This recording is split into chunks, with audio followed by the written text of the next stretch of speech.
చదువుకోకపోవడం వల్ల ఆ కుటుంబంలోని వాళ్ళ పిల్లలు ఎన్ని కష్టాలు పడాల్సి వచ్చిందో చెప్తున్నా కదా. ఆ స్టోరీలో కిష్టయ్య తాత అయితే రిటైర్మెంట్ అయిపోయారు.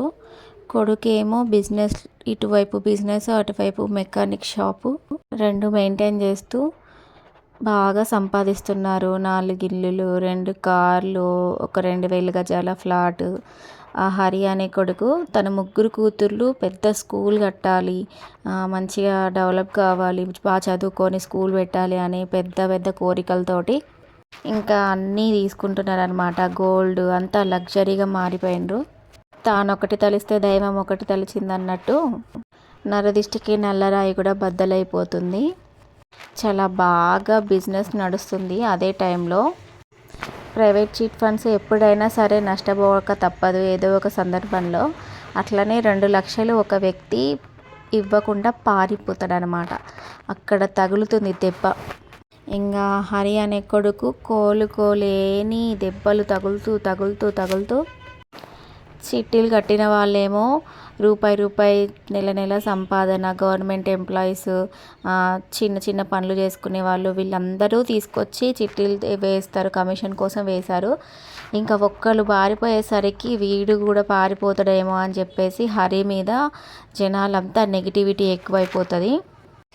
తనకు రావాల్సిన డబ్బులేమో రావు, ఇవ్వాల్సిన వాళ్ళేమో ఆగరు. మా డబ్బులు మాకు ఇచ్చేయండి, మాకు చిట్టి వద్దు, ఏమొద్దు అని చెప్పేసి మధ్యలోనే చాలా చికాకు చేస్తూ ఉంటారు.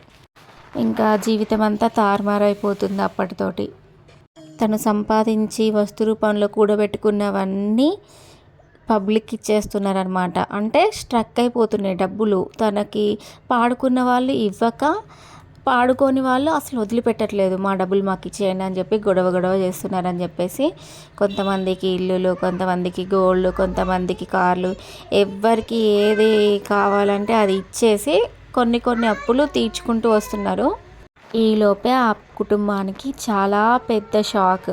మీరు గోరింటాక్ సినిమా చూస్తే ఆ సినిమాలో మీకు అర్థమవుతుంది అనమాట. ఫర్నిచర్కి అటాచ్మెంట్ తీసుకొస్తారు అనమాట. హరి కుటుంబానికి అది అసలు కోలుకోలేని దెబ్బ.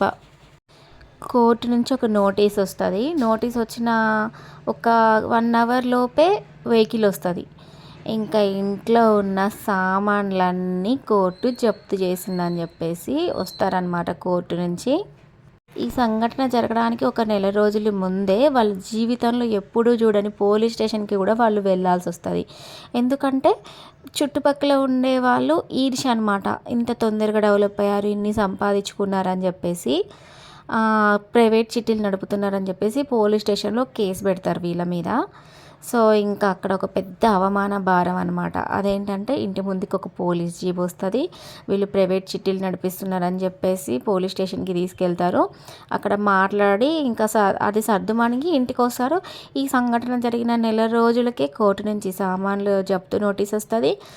ఇంట్లో పిల్లలు దోలే సైకిల్తో సహా ఏ వస్తువుని వదిలిపెట్టకుండా ఫ్యాన్లు, సీలింగ్ ఫ్యాన్లు, కూలర్, ఇంకేది ఏ వస్తువు మిగలలేదు ఆ ఇంట్లో.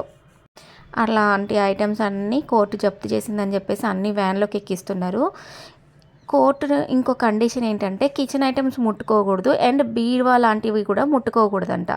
వాటిని ఇంకా మ్యాట్రిసెస్ని కొన్నిటిని మాత్రం వదిలేశారు. రిమైనింగ్ ఏ పూచిక పుల్ల పోనీకుండా ఇంకా కోర్టు సామాన్లన్నీ జప్తు చేసింది. ఆ అవమానంతో ఫ్యామిలీ మొత్తం సూసైడ్ చేయడానికి డిసైడ్ అయిపోతారు. ఎన్ని సంవత్సరాలు ఎవరి జోలికి వెళ్ళకుండా తన బతికేదో తను బతికి కష్టపడుతూ సంపాదించుకున్న ఇంటిని కూడా పోగొట్టుకున్న హరికి కోలుకోలేని దెబ్బలు తగులుతున్నాయి. ఇంకా జీవితం మీద ఆశలు కూడా వదులుకోవాల్సి వచ్చింది.